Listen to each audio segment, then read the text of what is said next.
I'm Linda Bott. And I'm Patrick John. And welcome to this virtual experience tonight celebrating Turtle Bay Exploration Park. Thank you so much for tuning in and continuing your support for Turtle Bay, no matter if we're in person or virtual. And why this evening is a little different, we are here to bid high for all these wonderful items. So make sure that you register online to bid for some incredible collection of items. Hundreds of items, amazing items, one-of-a-kind vacations. We've got art, we've got jewelry, we've got beauty treatments. You name it, we've got it, and so much more. I'm looking forward to that exclusive breakfast in the Butterfly House. And how about that overnight San Francisco trip to Cavallo Park with crabbing? We're going crabbing, everybody. Yeah. Or maybe you want an elegant dinner for 10 under the Sundial Bridge here at Turtle Bay, or maybe you'd like to be an animal trainer for a day at Turtle Bay. Turtle Bay is an incredible asset right here in the heart of Redding. So we're going to raise a lot of money tonight. All the money we raise here at the Turtle Bay Virtual Auction goes to some great activities and programs.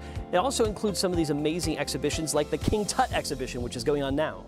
Like wildlife exhibits, horticultural events, so much more, such great educational programming. You don't want to miss out. And we want to thank you so much. So enjoy your evening. Thank you for supporting Turtle Bay. We definitely look forward to being back in person next year. See you then.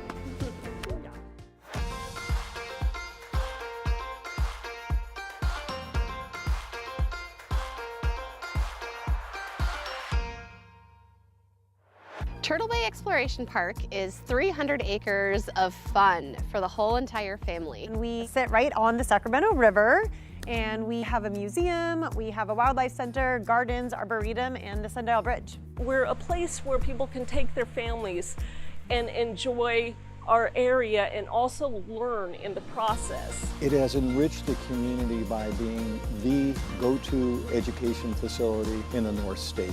Turtle Bay provides an opportunity for people to celebrate the natural resources and the industries and the people that make living and playing in far northern California really incredible.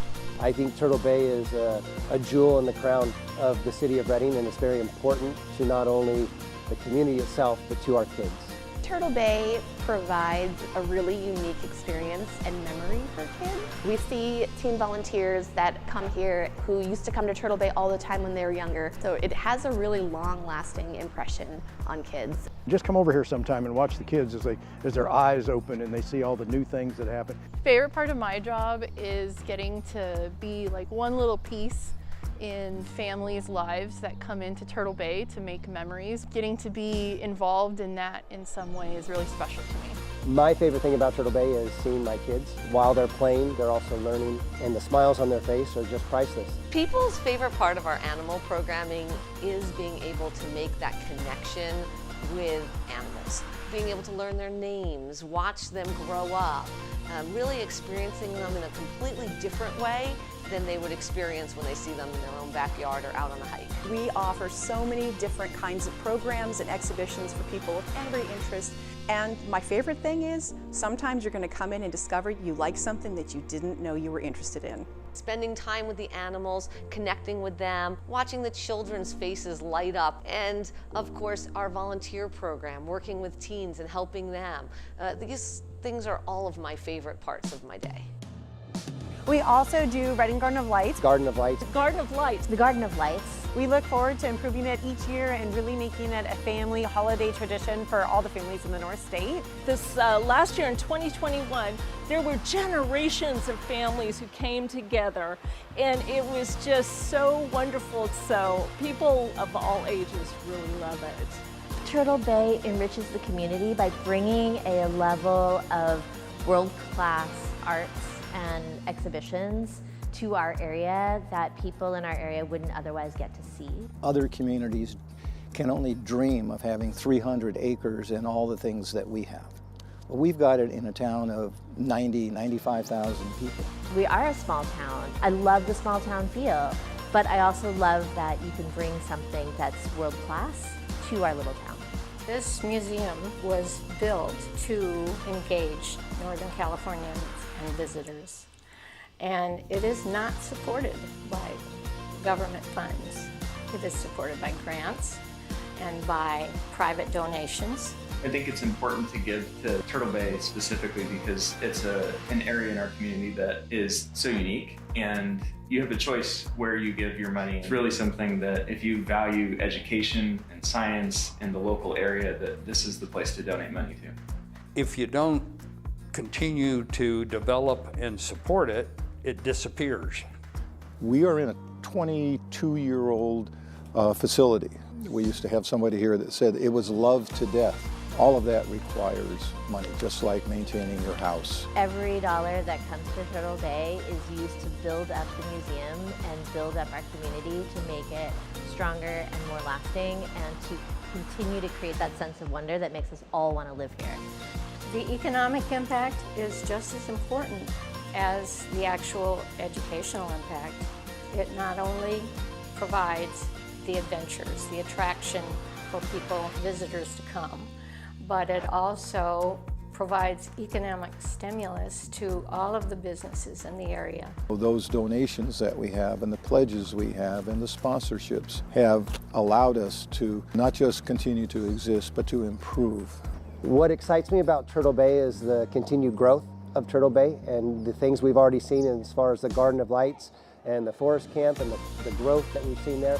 I'm looking forward to more of that. Most recently, we created a new master plan for our gardens. That includes a new building called our Environmental Resource Center. That's really going to allow us to improve our horticulture and nursery experience. We plan on offering community events in the building and then more school field trips too. I'm really excited about the cafe remodel. I think most people would agree that all of us want to be able to sit outdoors on a nice summer evening and have a cocktail and enjoy the river, get as close as we can to the river. There's no other place in Reading where that's even possible. So we're hoping to have the new cafe open for summer. We're really excited about it. We're expanding the patio experience. We're gonna have a stage out there so we can do some live music. Our plans to have cornhole out there, a shuffleboard, a fireplace. So it's gonna be a really fun spot where you can gather, enjoy maybe a glass of wine, a beer, enjoy the views of the Sundial Bridge, and then hopefully go visit Turtle Bay afterwards. I've never seen anybody not have a good time at Turtle Bay, and I think that speaks to the wide variety of activities. This is the whole thing. Whatever you want to do, it's here for everybody. It's the staff, it's the programs, it's the animals, it's the environment. The whole package is perfect.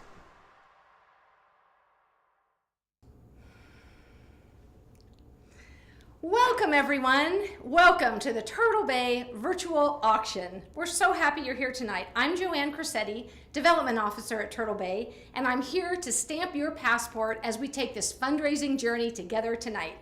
We're so grateful to you for being here, and after all, community is what Turtle Bay is all about. I am here with my co-host, Lorinda Willard. She is our Chief Operating Officer at Turtle Bay, and she's also the Director of all of our educational programs. Welcome everyone. The Turtle Bay Auction gives us a chance to share all of the special things that happen here, providing educational opportunities that encourage exploration, lifelong learning, and unique experiences is what Turtle Bay is all about. Our theme is Passport Please, and we plan to take you on a journey tonight. And when you're traveling, you have permission to spend money. So bid big, and we hope you take home some incredible treasures tonight.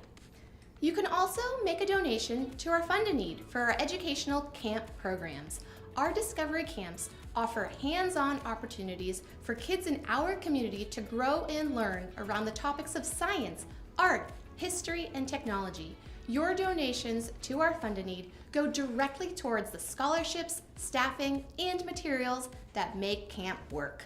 And tonight, we have two generous donors who have offered up $10,000 that we can use as matching funds. So that means that any donation that you give to our Fund a Need tonight will be doubled until we reach that threshold of $10,000. So I hope you do. The bidding is now open, and we have more than 800 registered bidders. Oh, that's the fun of a virtual auction, right? So if you have any questions tonight, anyone out there, we have a lot of ways you can call and ask us for help. So there's a number, it's on your screen and it will be there all night. You can call us. And we also have chat available on both Facebook and YouTube. And at every live break, we have the pleasure of announcing a winner from our auction registration contest. If you've pre-registered, then your name is already in here. We have 5 great prizes to give away, so let's get started with our first prize of the evening. The winner of a stay at the Reading Sheraton Hotel is Jeremy Rempel. Congratulations! Please stay tuned for the rest of the evening to see if you're a winner. So now I'd like to just take a few minutes to thank a few groups of people. The first is our patron tables. Your support is so appreciated, and I know that you're out there watching us, and I want you to know how grateful we are for you. I also want to thank our volunteers. Our volunteers allow auction to be successful every year, from our decor committee to the pavement pounding persistence of our procurement people. You are all so wonderful, and we want to thank you.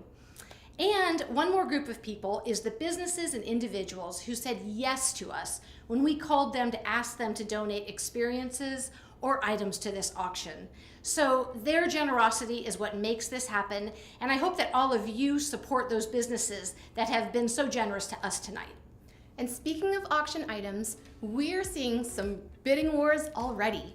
We've put together lots of new experiences, including an elegant dinner and wine tasting at Bersini Vineyards, a coastal crabbing opportunity and stay at Cavallo Point in Sausalito, and a group culinary gathering learning how to make traditional dumplings with Irene and Jason Salter. That would be such a great opportunity. They're the best hosts. That would be really fun. You should check that out. So we're excited. So let's start our journey with this next segment, which is all about the wonderfulness of Turtle Bay's Discovery Camps.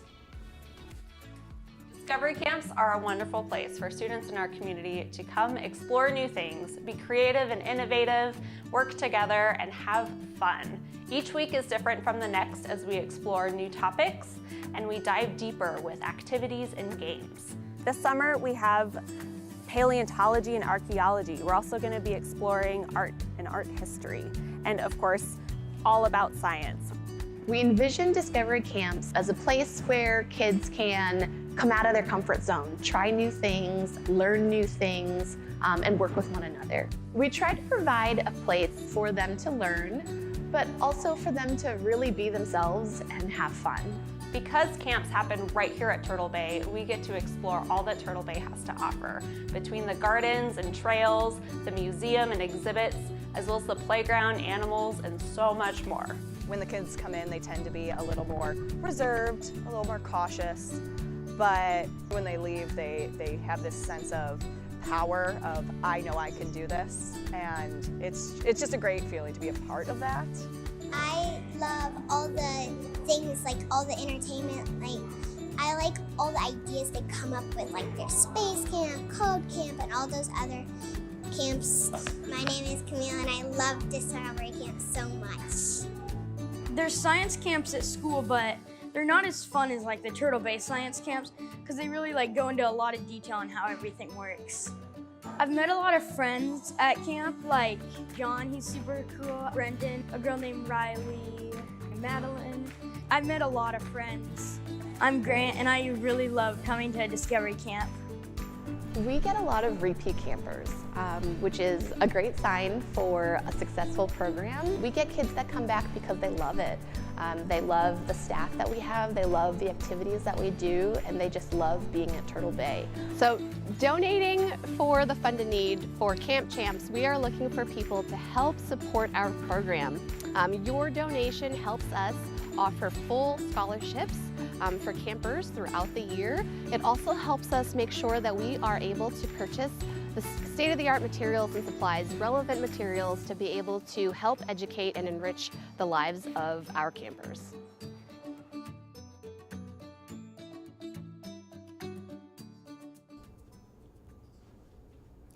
Welcome back. Now you can see why our Discovery Camps are so special and so popular. I hope you become a camp champ tonight. And speaking of special and popular, I'm now joined by Sharon Clay, our curator of animal programs, and Therian, our opossum. So hi everybody, welcome tonight. Yes, as she said, this is Theory and the opossum, and I'm very proud of Lorinda for putting that O in so strongly, because that O is extremely important. People will say possum, but if you say possum and leave off that O, you're talking about a completely different animal that you're gonna find when you travel all the way to Australia. That's right.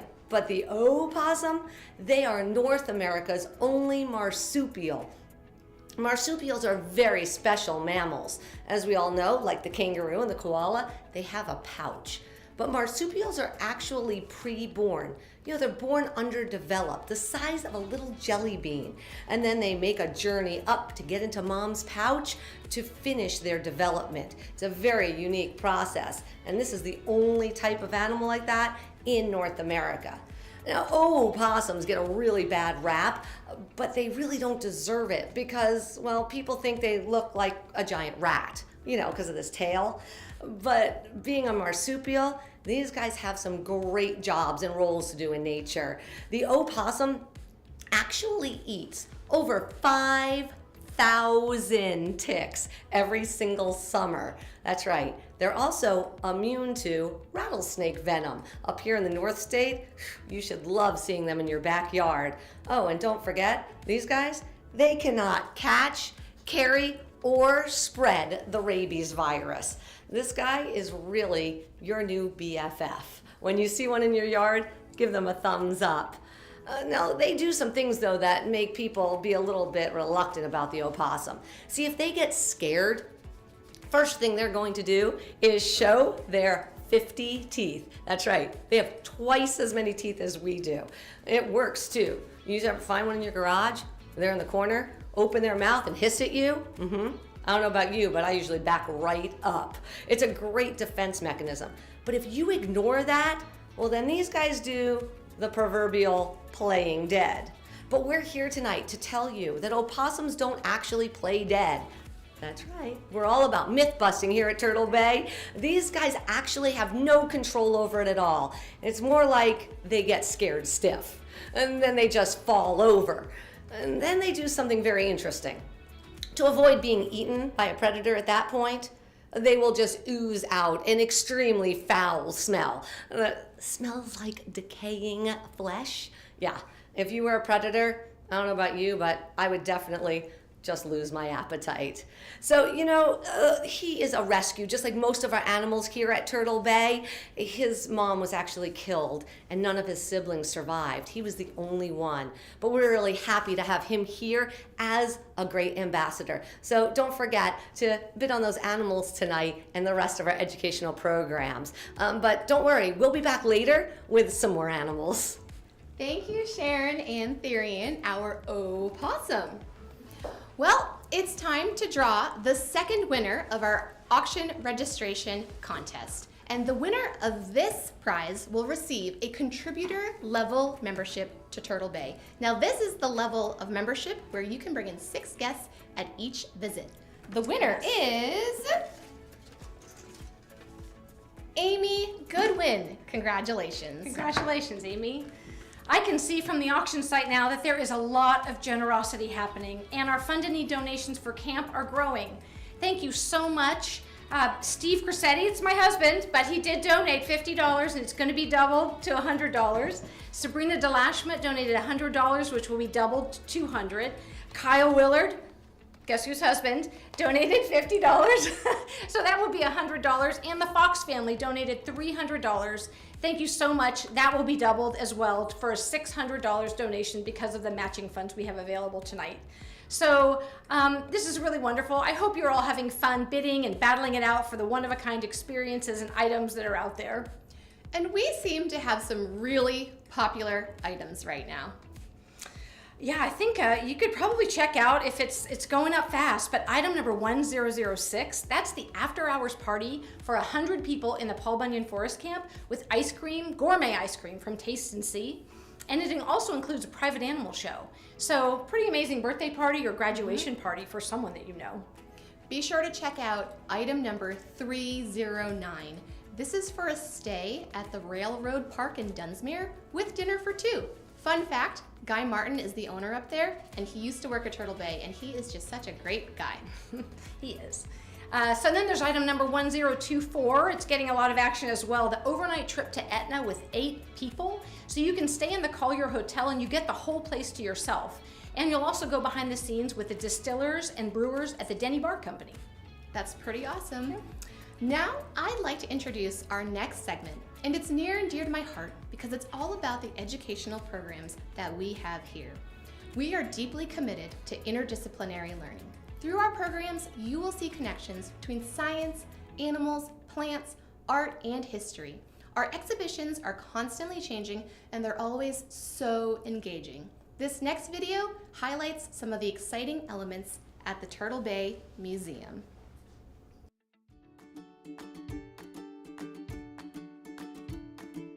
We want Turtle Bay to be a place for people of all ages to really explore, to dig into art, science, history, all the subjects that we cover here at Turtle Bay. We want people to have conversations, and we really want them to walk away knowing more than they did when they walked in to begin with. The Collections and Exhibitions Department, we have the best job in the place. We take care of over 37,000 objects in our permanent collection. We program over 7,000 square feet of changing exhibition space with exhibitions like King Tut, and also our own in-house curated exhibitions like Reading and the Roaring Twenties. We also take care of and write all the interpretive signage that goes around the park, and we're responsible for the public art program here at Turtle Bay as well. I've been at Turtle Bay for 25 years, and I've seen so much impact. We're a tourist destination, so we're actually impacting the community financially, but we're also bringing people in to know more about Reading, and in our local community, we do so much for our local citizenry, especially school kids and discovery camps, and there's times when kids might never ever get to see another museum, and here we are at Turtle Bay for them. We strive to have our education programs align with the various exhibitions that we offer in the museum. So we will tailor our Saturday programs or Little Explorer programs to the types of exhibitions that we have to enhance what the guests are already experiencing in our museum. We have all this outdoor space where we can actually learn about nature in nature's classroom and get to redefine what a learning space is. We offer multiple education programs for people of all ages.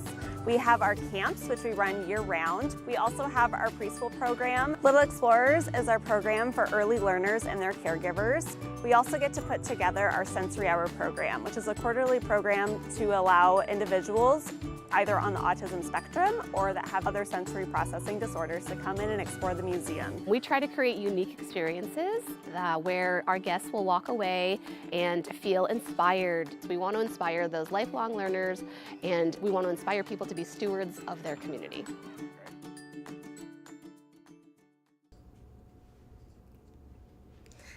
Well, I feel smarter already. We really do have a very special place right here in the heart of Reading. I think we can all agree that our community just wouldn't be the same without Turtle Bay and the enrichment it brings to us all. And thank you all for bringing enrichment to the bidding tonight. We can't wait to be with you in person next year, and thank you for supporting us no matter what format we're in, because the need hasn't changed. And I would like to give some thank yous to a few more people who just keep giving and giving to us. So big thank yous going out for some Fund a Need donors: Dee Domke, Patricia Zettel, Jill Attender, Cindy Stevens, and Ross Domke. This is really wonderful. Thank you all so much. And it's also time to draw another winner. So the winner of the third prize we have in our auction registration contest is going to win a $50 gift card for Mosaic. And the winner is Tim Orr. Congratulations, Tim. Hey, Joanne, did you remember to pack a bag tonight? Always, I'm ready. We're going to Australia. Just kidding. We're not actually going, but we're gonna take our viewers there tonight with Lisa Endicott, our horticulture manager. Here she is.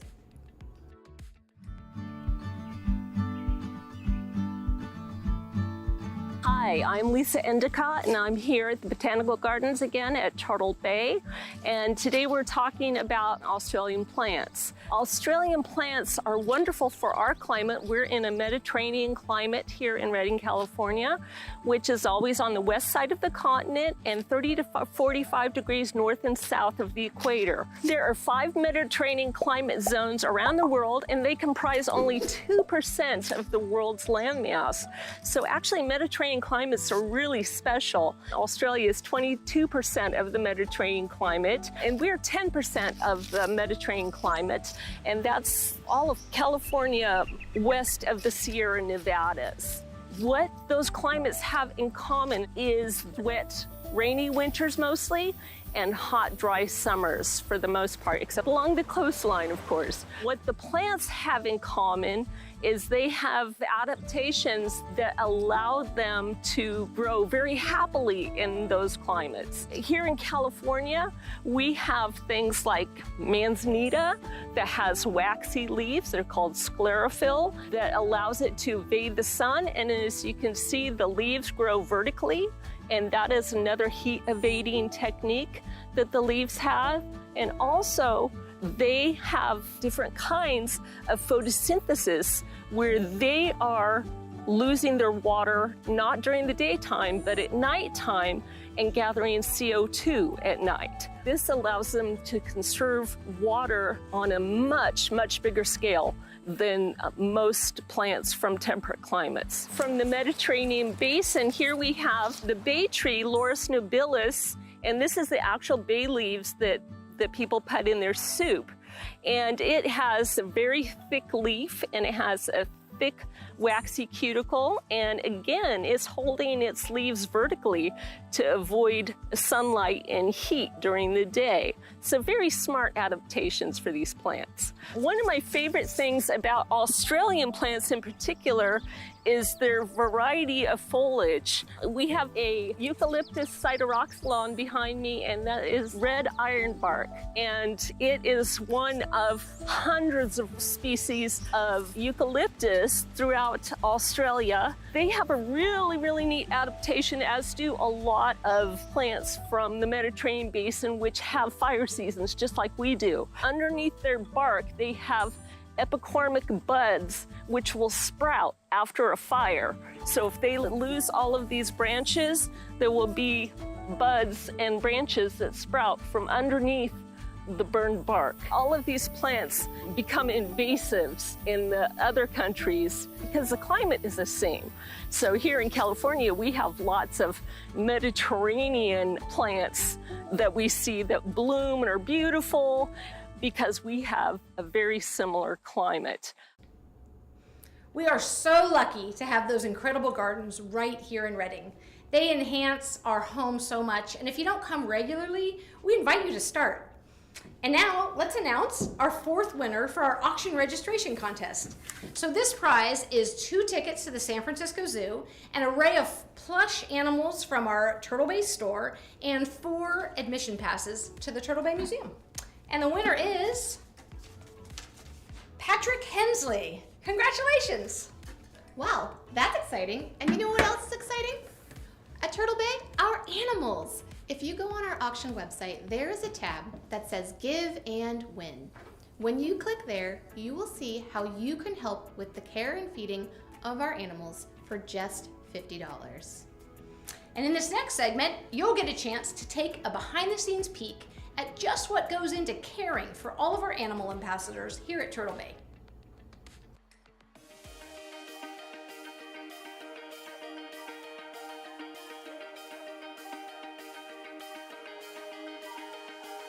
In order to take care of the animals at Turtle Bay, it takes an army. As a matter of fact, we have a crew of 7 staff members. Every day is unique, but there are some very important tasks that happen every single day.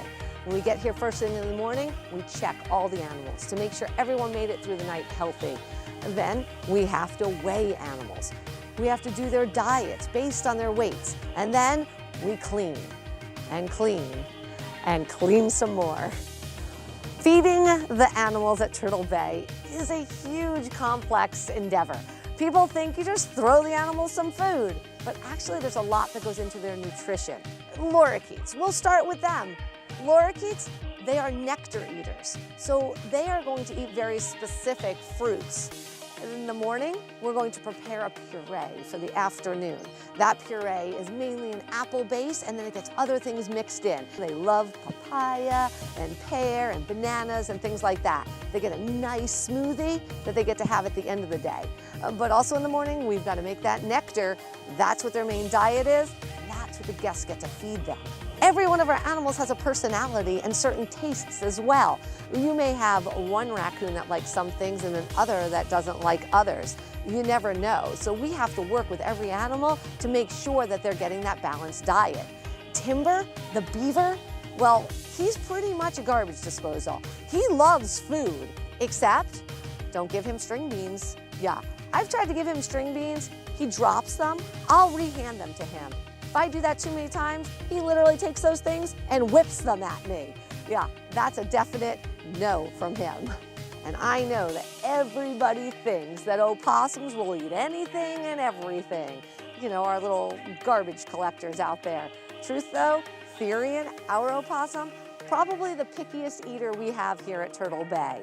The main thing he wants to eat is mice, mealworms, and mushrooms. That's all he wants.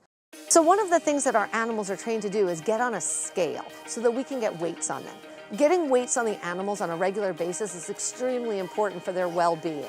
And it's for many reasons. So first of all, in human care, well, we tend to feed our animals a little too much. Yeah, in the wild, they have to really work for their food, and they are going to burn a lot of calories while they're trying to hunt and do that. And sometimes they don't even get enough food in a day.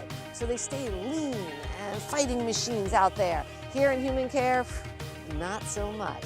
So it's important that we weigh them to make sure that we're keeping them at a healthy weight. And there's another reason why we check their weights, and that's to make sure that they're not sick. Wild animals mask their illnesses. If a wild animal is feeling under the weather, well, you know what? It's probably curtains for them because a predator is going to eat them. So they have to pretend that they're completely healthy all the time. By the time a wild animal shows you that they're not feeling well, unfortunately, it's usually too late to help them. So one of the indications that they're not feeling well is they will start to lose weight unnecessarily. That is a red flag for us. That happens immediately. That animal goes to our vet and gets a checkup to make sure they're okay. We can catch things early enough to keep them healthy. Once the animals have all of their daily needs met, then it's time for training. And we train the animals for two main things. One thing we train them for is educational behaviors, training them to do their natural behaviors on cue so that we can teach people about them. The other set, the ones you don't see very often, those are extremely important, and they're called husbandry behaviors. And training husbandry behaviors are behaviors that we train so the animals can help participate in their own well-being. So things like stepping on a scale. They're trained to get voluntary injections, voluntary blood draws. They are trained to let us, like Loki, brush his teeth. It's amazing the things that these animals allow us to do for them and then participate in their own care and well-being. All of the animals at Turtle Bay Exploration Park actually are non-releasable. They can't survive on their own in the wild. Most of them are rescues. Unfortunately, they're with us, usually because of something humans did. It makes them so they can't go back out in the wild. So our job here at Turtle Bay is to give them the best life we can possibly give them. And then they become ambassadors for their species. So maybe a fox's job in the wild is to help keep rodent populations down. But their job here is to educate people about how awesome they are, and as a matter of fact, they don't belong in your home. That's what their job is, an ambassador for their species. Our animal care department is the best in the business, and their work never stops because animals are 24/7. So if you want to experience what it's like to care for our animals here at Turtle Bay, go right now and check out item number 1004. That's the Animal Trainer for a Day package. And not only is it hands-on with Turtle Bay animals, but you also get an overnight stay at the Sheraton and dinner for two at Mosaic. And this is one of those packages that winners rave about. And past winners are bidding right now. So you can obviously tell that it really made an impact on them. We seem to have so many great experiences to offer. Before time's up, be sure to check out item number 805, a visit from the real Santa. Now this is a unique experience that you and your kids will never forget. Nope. And item number 409, that is a downtown Reading gift basket featuring gift cards from some of the greats. Gather Downtown, Roots Juice Bar, Crown Camera, and enjoy the store. Item number 508, your first flock can get started with this deluxe chicken coop, 6 chicks, and all of the supplies that you'll need. It couldn't be a better time to have access to fresh eggs. This is my favorite item, I think, and eggs are expensive, so that would be a great one to bid on. And item number 1017 is a season pass, the only season pass to the Reading Garden of Lights. You can come whenever you want, as many times as you want, and you can bring 2 guests every time you come. So if you bid on that, that is definitely gonna make your season bright.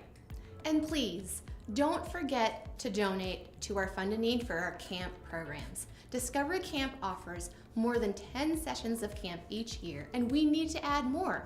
I engage with the campers, and I know that they're learning, collaborating, and most importantly, having fun together. Parents love the positive impact that we have on their kids. So if you can donate to the Fund a Need tonight, I hope you will.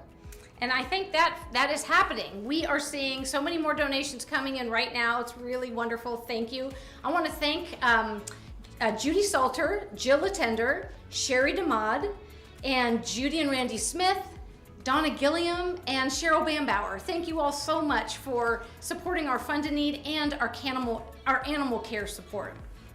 Now it's time to announce the 5th and final winner of our auction registration contest. Now this winner will receive a basket full of goodies from our Turtle Bay Museum store. And if you've ever shopped there, you know it's got the most unique items. This gift basket also includes King Tut socks. Can't get those just anywhere. And the winner is, I'm gonna have you read it. Okay. The winner is Stacy Hale. Congratulations. Congratulations. So to continue our journey to other parts of the world, we are going to take you on a trip to Egypt right now with this next segment that's all about the child pharaoh that we know as King Tut. Egypt.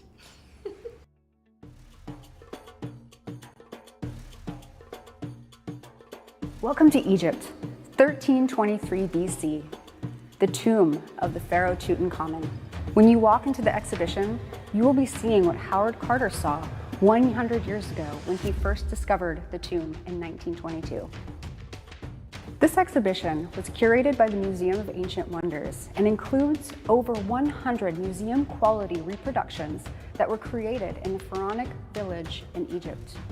After touring for decades, the artifacts are no longer allowed to leave the country.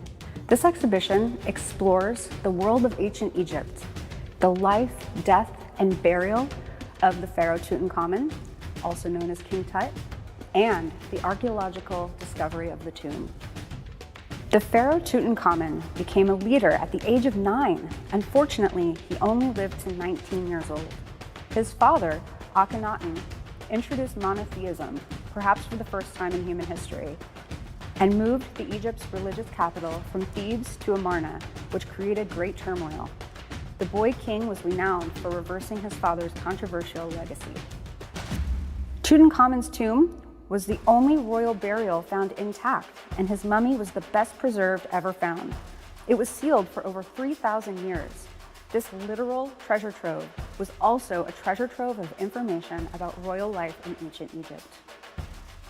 Thanks for watching and for supporting Turtle Bay.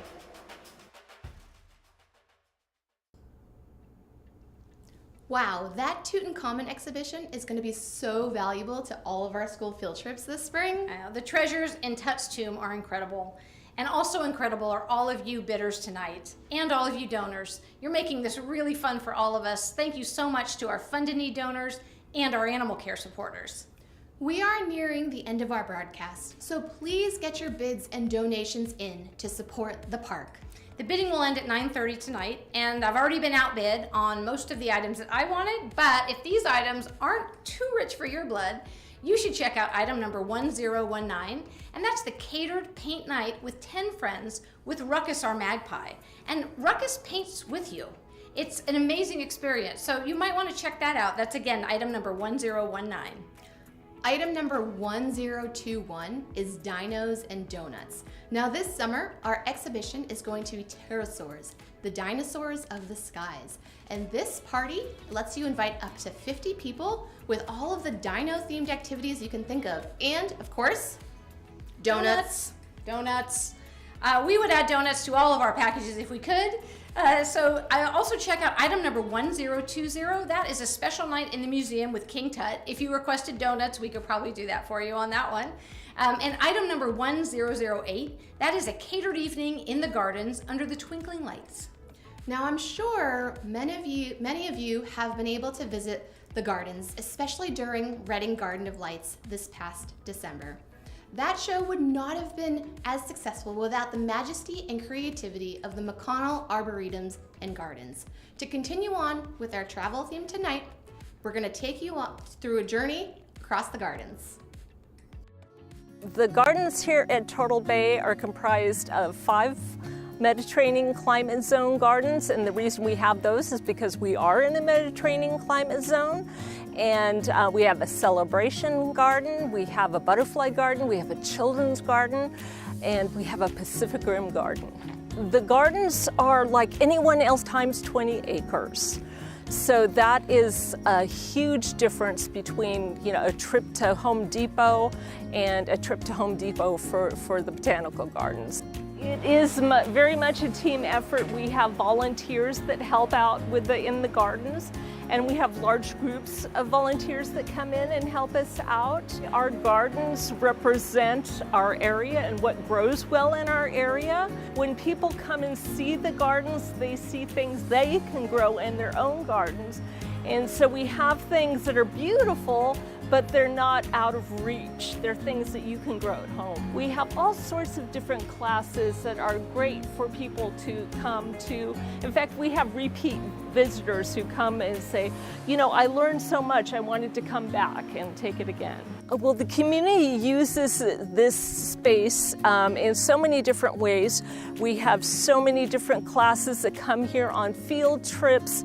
We have young parents that bring their kids. Generations of kids have grown up here. In fact, are bringing their own kids here. And people call us and ask questions, and we're here as a resource. And we're really proud of that.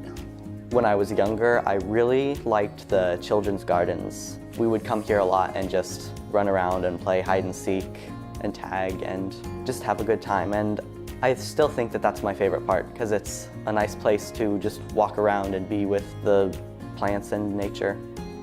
The botanical gardens, actually, we have a new master plan that is in progress right now as we speak. And we are focusing on a larger scale with the California native plants and drought-tolerant plants that do well in our climate. And we also are ramping up our art in the gardens. So there's something for everybody who comes and visits, people who love art, people who love trails, people who love to walk their dogs.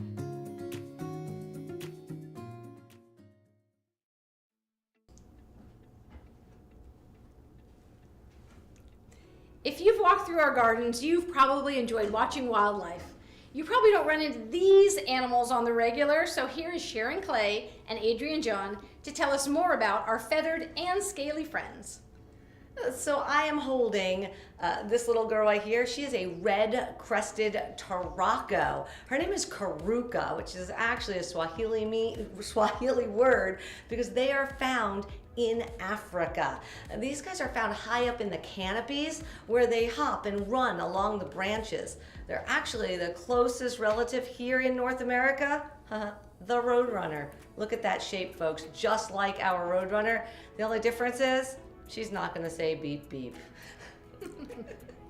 All right, we know there's lots of different species of lizards found throughout the world. In fact, over 5,000 species, some even venomous. And we brought a couple of our lizards here at Turtle Bay to say hi. In my hand here is a tiny little lizard. His name is Calcadoon. Calcadoon is actually related to one of the largest living lizards ever. It's the Komodo dragon. They get over 10 feet long, but this little Ackie monitor, he's only gonna get about 2 feet long. So he still has some growing to do. He's still a baby. Now, of course, Ackie monitors are from the land down under, Australia. We're moving all over the world here, and these guys are found on the outback, where it gets really, really hot. So to escape that intense heat, they're gonna actually avoid it. They simply shove themselves into a rock crevice to escape that heat. Yep, there we go. We have another lizard that we're also going to introduce to you as well. So Joanne is holding Wedge. Wedge is called a chuckwalla. And actually, you know, we were in Africa, Australia, but these guys, they're found right here in North America. You see the chuckwalla down in Southern California, in the deserts, and in other southwestern deserts of the United States. And well, he gets his name because of their behavior. They don't go inside crevices just to get away from the heat like maybe the Ackie monitor does. Instead, they do it to escape predators. So what he'll do is he'll shove inside a nice little tight crevice, and he will then blow his entire body up like a balloon. If a predator comes along and tries to pull him out, there is no way they're getting him out of that spot. So that is an amazing way for these guys to survive. Now, these guys, just like most of our animals at Turtle Bay, are non-releasable, meaning they can no longer survive on their own in the wild. And there's so many different reasons that we get the animals here at Turtle Bay, but unfortunately, most of them are because of things that humans actually did. So they're gonna have to live the rest of their lives in human care. But you can help the animals at Turtle Bay. Tonight and every day, you can actually help the animals. Tonight, however, Give and Win. It is a tab on the website, in the auction website, for you to click on. And you can give donations directly to the animals. And with each donation, we will actually have one of our exclusive animal magnets for you for your generous donation to help the animals here at Turtle Bay. That's great, and we definitely hope you do that. These animals are so well cared for. So, you guys, you want to announce our raffle winners since you're here? Oh, sure. Yeah, That'd be it'd great. be fun if you guys would do it. All right, I'll go first. All right. So Karuka and I will do the first one. The first one, I think they're over here. Let me see who our winners are. Okay, so the first one is actually the second prize winner, and it is an electric bike. And the winner is, drumroll, Ron Zufall. Yay, congratulations, Ron. Congratulations. Well, first prize is a pair of diamond earrings from Gold Mart. The winner for that is Brandy Flanagan. Congratulations, Brandy. All right, time for the grand prize winner. Do it. I think Karuka was done with it. Yeah, I think she's upset that she is not the winner on there. Yeah. The winner for the grand prize, which is a trip for 4 to Vegas, along with the airfare, is Meredith Miner. Congratulations, Meredith. That's great. Thank you, guys. This You're was really welcome. fun. Thanks, everybody. Thanks, guys. Come on in, Lorinda. What a treat to be able to have our animals join us here tonight. We do hope that we have succeeded in helping you feel what a special place Turtle Bay is and how much it belongs to our community. It also needs the community's support, which is why all of you are so vital. If you haven't already given, I hope you will consider it right now. Remember that bidding will close tonight at 9:30 sharp. And if you are the top bidder and you want to know how to pick up your item, there are instructions on the website that tell you how to do that starting on Tuesday. And the bidding keeps on happening. Well, so I guess the thanking will too. I want to thank, oh my gosh, so many generous donors. The McConnell Foundation, thank you for the $10,000 Fund a Need donation. Bob and Sandy Morrison, your $1,000 donation. Oh my gosh, Karen and Mark Foster, Even Arch Pew, $2,000. This is so generous. We're so grateful. And then the sponsorships from tonight.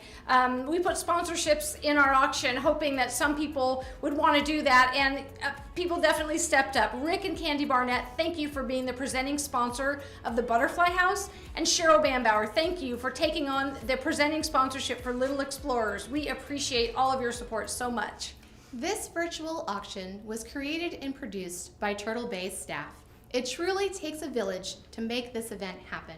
Special thanks goes out to Dave Mong, our marketing manager and video creator, Emily Bogner, our development specialist and auction website whisperer, Gabrielle Cervantes, our special events intern, and to all of our Turtle Bay staff who work day and night to make Turtle Bay wonderful. Thank you, everyone! Thank you so much! There's still time to bid until 9:30. Thank you so much!